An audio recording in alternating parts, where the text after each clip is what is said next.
আসসালামু আলাইকুম বন্ধুরা, গুড মর্নিং তোমাদের সবাইকে। তোমরা সবাই কেমন আছো? আশা করি ভালো আছো এবং সুস্থ আছো। হুমায়রা স্টের নতুন একটি ব্লগে তোমাদের সবাইকে ওয়েলকাম করছি। এখন বাজে সকাল 6:30। আমি 5:30টায় ঘুম থেকে উঠে ফ্রেশ হয়ে নামাজ পড়ে তারপরে এখানে খাবার বানাইতে আসলাম। তো আমি এক গ্লাস পানি নিয়ে নিছি, একটু পানি খেলাম। আসলে খালি পেটে বেশি পানি আমি খাইতে পারি না। তো এখানে ফ্রাইড রাইস বানায় নিব, সেজন্য আমি পেঁয়াজ আর কাঁচামরিচ কেটে নিচ্ছি, ডিম বের করে নিলাম। আজকে এগ ফ্রাইড রাইস বানায় দিব। আর রাতের বেঁচে যাওয়া ভাত দিয়ে এটা করব। তোমরা রাতের যদি ভাত বেঁচে যায় সকালবেলা এভাবে নাস্তা বানায় খাইতে পারো, বাচ্চাদের টিফিনে দিতে পারো, যাদের ছোট বাচ্চা স্কুলে যায় এরকম, অথবা হাজব্যান্ডের অফিসে লাঞ্চ বক্সেও দিতে পারো।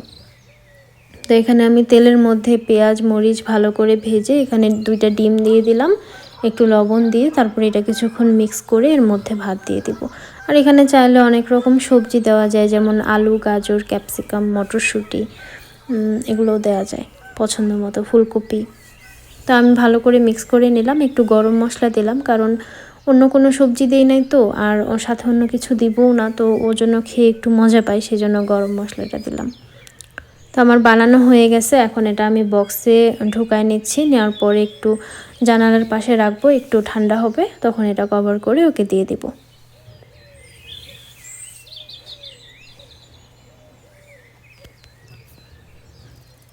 তো অফিসে চলে গেছে, অলরেডি 7:30 বাজে। আমি কিছুক্ষণ বসে তোমাদের কমেন্টের রিপ্লাই দিচ্ছিলাম। এখন যোগা ম্যাট বিছায় নিলাম। আমি আজকে বাইরে হাঁটতে যাব না, যেদিন হাঁটতে যাই না সেদিন আমি ঘরেই এক্সারসাইজ বা যোগা করে নেই।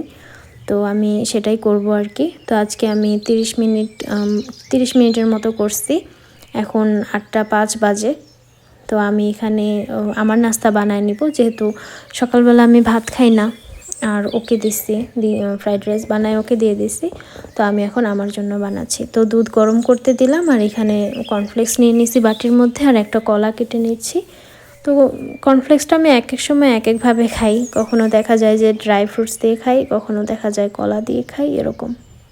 তো দুধ গরম হয়ে গেছে, এখন আমি এটা নিয়ে এলাম বাটির মধ্যে।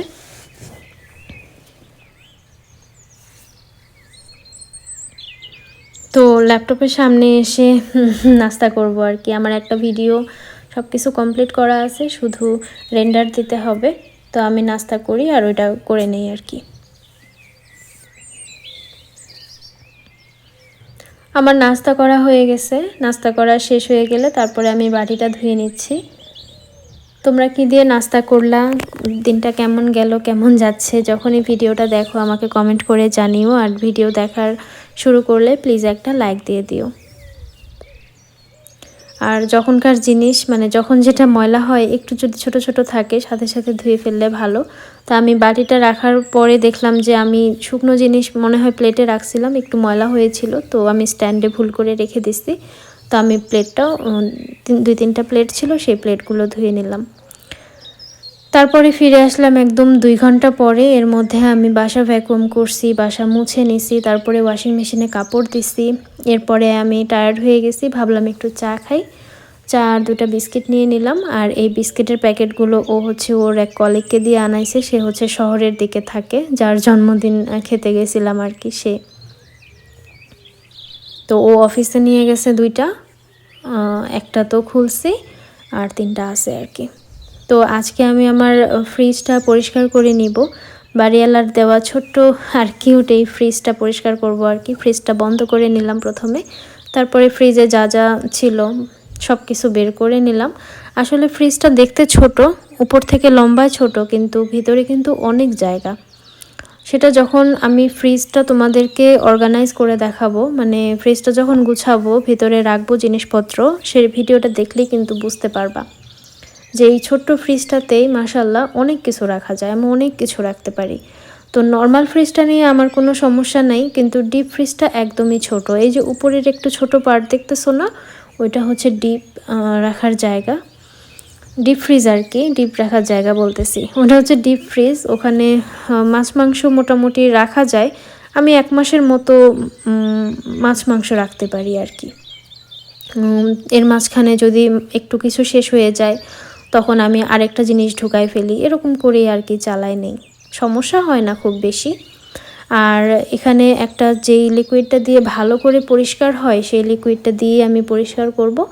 আমি জীবনের প্রথম ফ্রিজ পরিষ্কার করতেছি, তো একটু ভুল ত্রুটি হইতে পারে, তোমাদের দেখে মনে হইতে পারে, তো আমাকে পারলে টিপস দিও, কিন্তু কিছু বইলো না আর কি, কারণ আমি কখনো আগে করি নাই। আমি এখানে আসার পরে ও হচ্ছে একবার ফ্রিজটা পরিষ্কার করছিল, তারপর আর ফ্রিজ পরিষ্কার করা হয় নাই, তো আমি এখন সেটা করে নিচ্ছি আজকে। তো এখানে থালা বাসন যেটা দিয়ে ধুই সেটা একটা নতুন বের করে নিছি, সেটা দিয়ে পরিষ্কার করতেছি। তারপরে একটা কাপড় দিয়ে মোটা, যে কাপড়গুলো দিয়ে আমি সিঙ্ক মুছি, চুলা মুছি, তোমাদেরকে দেখাইছি এর আগেও, এরকম নতুন একটা বের করে নিলাম। এটা হালকা গরম পানি দিয়ে বারবার ধুয়ে আমি মুছে নিচ্ছি সুন্দর করে, একটু ভালো করে মুছে নিতে হবে। আর যেই লিকুইডটা দিয়ে পরিষ্কার করছি এটা দিয়ে খুব ভালো পরিষ্কার হয়, সেজন্য হচ্ছে বেশি কষ্ট হয় নাই পরিষ্কার করতে, খুব সহজেই আমি পরিষ্কার করে ফেলতে পারছি। তো এখন দেখো পুরো ফ্রিজটা আমি মুছে নিচ্ছি, আমি বাইরের দিকটাও ভালো করে মুছে নিচ্ছি, নিচের দিকটাও একটু মুছে নিচ্ছি। আর কিচেনের মেঝেটা আমি মুছি নাই যখন বাসা মুছি, কারণ যখন ফ্রিজ পরিষ্কার করব তখন আরও ময়লা হবে, তো আমি ওই কাজগুলো আগে করে নিছি, কারণ ওগুলো যদি পরে করতে যাই তখন দেখা যাবে অনেক বেলা হয়ে যাবে। আবার আজকে আমার কুকিং চ্যানেলের শ্যুট আছে, তো সব কিছু মিলাই আর কি আমাকে ভোরবেলা থেকেই কাজ শুরু করতে হয়। তো এখন কিচেনের ভিতরে যেই দুইটা বক্স আছে আমার, বড় বড় দুইটা বক্স, এখানে অনেক কিছু রাখা যায়, এগুলো ভালো করে পরিষ্কার করে নিলাম। আর এগুলো আমি করতেছি হচ্ছে আমার কিচেনের থালা বাসন পরিষ্কার করার যে লিকুইডটা আছে না, সেটা দিয়ে করতেছি।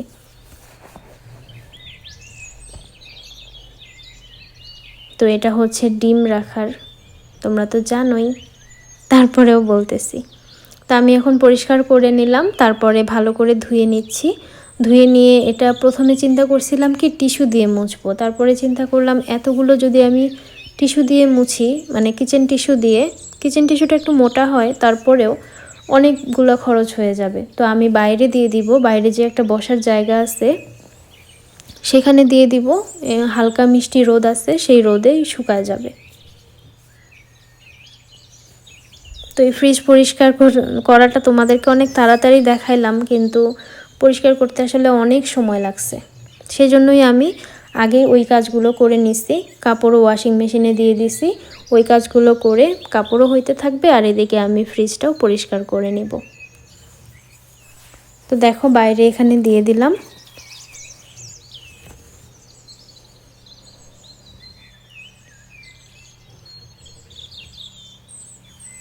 তো এরপরে আমি কিচেনটা মুছে নিচ্ছি, কারণ যখন ফ্রিজ পরিষ্কার করি তখন মেঝেটা অনেক ময়লা হয়ে গেছে, অনেক কিছু বের করছি, তারপরে একটু লিকুইড পড়ছে, তো ভালো করে দেখো কিচেনটা মুছে নিলাম। এরপরে স্ট্যান্ডটা বের করে নিলাম, কাপড়গুলো রোদে দিয়ে দিব। তো আজকে ওর যতগুলো শার্ট ছিল সেই সবগুলো শার্ট আমি ওয়াশ মেশিনে দিছি আর কি। তারপরে আমি আরও দুই তিনটা বিছানার চাদর আছে, সেই চাদরগুলো দিয়ে আবার ধুয়ে দিব আর কি, কারণ স্ট্যান্ডে অনেক জায়গা ফাঁকা থাকবে। তো আমি যেহেতু ওর শার্টগুলো সব হ্যাঙ্গারে দেই, তো সেজন্য চিন্তা করলাম যে আমি আরও কিছু কাপড় ধুয়ে দিই। তো ওগুলো হচ্ছে আমি দিছি, তোমাদেরকে দেখানো হয় নাই, দেখাবো না একটু পরে। তো এখন আমি ভাত বসায় দিচ্ছি, আর আমি আমার কিচেনের জন্য ভিডিও করব আর কি। তো দেখো একদম পরে ফিরে আসলাম, ওইটা আর তোমাদের সাথে শেয়ার করা হয় নাই, কারণ অলরেডি অনেক বেলা হয়ে গেছে, আমার অনেক কাজ পড়েছিল আর কি, সেগুলো কমপ্লিট করতে হবে, সেজন্য ওই টাইমটায় আর ভিডিও করি নাই। একবারে এই কিচেনটা পরিষ্কার করে নিলাম, ভিডিও করার সময় যেগুলো ময়লা হয়েছে সবগুলো আমি ধুয়ে নিলাম, কিচেনটা ভালো করে পরিষ্কার করে নিলাম। তো এখন অলরেডি বিকেল হয়ে গেছে, বিকেলের কাছাকাছি আর কি। এখন তো শীত পড়ে যাচ্ছে, দিন ছোট হয়ে গেছে, তো আমি এখন এগুলো তুলে নেব, ফ্রিজের এগুলো তুলে নিচ্ছি। দেখো অনেকটা বেলা হয়ে গেছে।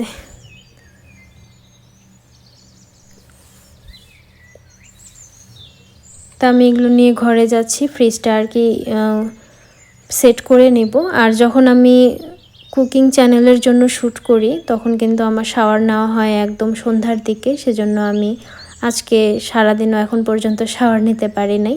ফ্রিজটা ভালো করে গুছায় তারপরে শাওয়ার নিতে যাব। তো দেখো কিচেনটা আমি ফ্রিজটা আমি ভালো করে সেট করে নিলাম। আমার সেটে একটু সমস্যা হয়েছিল, দরজার এপাশে যে স্ট্যান্ডগুলো আছে সেগুলো একটু উল্টাপাল্টা হয়েছে, মানে একটু ছোট আগা পিছা হয়ে গেছে আর কি। তো সেগুলো আমি পরে ঠিক করে নিছি। তো আজকে ব্লগটা এই পর্যন্তই থাকলো। তোমরা প্লিজ কমেন্ট করো, লাইক দিও, সাবস্ক্রাইব করো আমার চ্যানেলটা। আর সবাই অনেক ভালো থেকো, সুস্থ থেকো, আমার জন্য দোয়া করো, আমিও তোমাদের জন্য অনেক দোয়া করি। তো ভিডিওটা দেখার জন্য অসংখ্য ধন্যবাদ। এই পর্যন্ত হচ্ছে আবার পরবর্তী ব্লগে, ততক্ষণ পর্যন্ত আল্লাহ হাফেজ, আসসালামু আলাইকুম।